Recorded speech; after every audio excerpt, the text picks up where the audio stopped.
శంషాబాద్ పరిధిలో ప్రభుత్వ పాఠశాలలు కళాశాల అభివృద్ధికై తన వంతు కృషి చేస్తానని ప్రముఖ సామాజికవేత్త కందికంట్ల సిద్ధూ రెడ్డి స్పష్టం చేశారు. సుమారు 30 లక్షల రూపాయలతో గవర్నమెంట్ జూనియర్ కళాశాలలో తన సొంత నిధులతో వాలీబాల్ కోర్ట్, కళాశాలకు మరమ్మతులు, వాటర్ ఫిల్టర్, వాష్రూమ్స్ ను సిద్ధూ రెడ్డి ఏర్పాటు చేశారు. ఈ వాలీబాల్ కోర్టులను ఎమ్మెల్యే ప్రకాష్ గౌడ్ ప్రారంభించారు.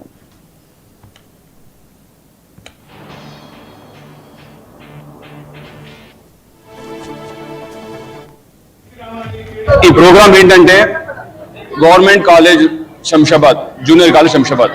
సో ఇక్కడ నాకు సార్ వాళ్ళు ప్రాబ్లం ఉందని పిలిచినప్పుడు ఇక్కడికి వచ్చి చూసా. నేను 2 వాష్రూమ్ మాత్రమే ఉన్నాయి. ఇక్కడ విద్యార్థులు బాలికలు 300 మంది ఉన్నారు, విద్యార్థులు ఒక 150 మంది ఉన్నారు, అంటే ఇంచుమించు 450 మంది దాకా ఉన్నారు.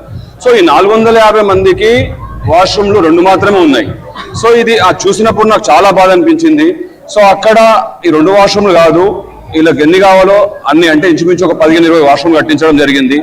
తర్వాత వాష్రూమ్లు కట్టించిన తర్వాత వీళ్ళకి ఇంకోటి కావాల్సింది ఏంటంటే వాటర్, ప్యూరిఫై వాటర్. సో ఈ ప్యూరిఫై వాటర్ కూడా పెట్టించడం జరిగింది.